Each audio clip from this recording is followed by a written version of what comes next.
Whenever you go ahead and turn off the vehicle, you could see the parking sign gets activated automatically on the dashboard. If you want to turn off this option, make sure the car is turned on. Then we make sure the parking sign is turned off while the car is turned on. So we'll have to come down right there, press and hold the brake pedal. Then come towards the switch on the left side, press it downwards.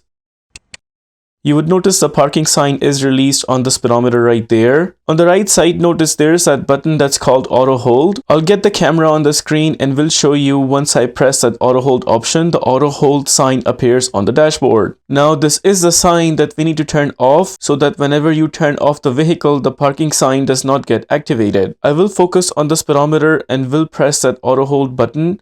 Once you see the option is not visible on the screen anymore, that means the option is turned off. And keeping in mind our parking brake is also not activated. Now we will go ahead and shut off the vehicle.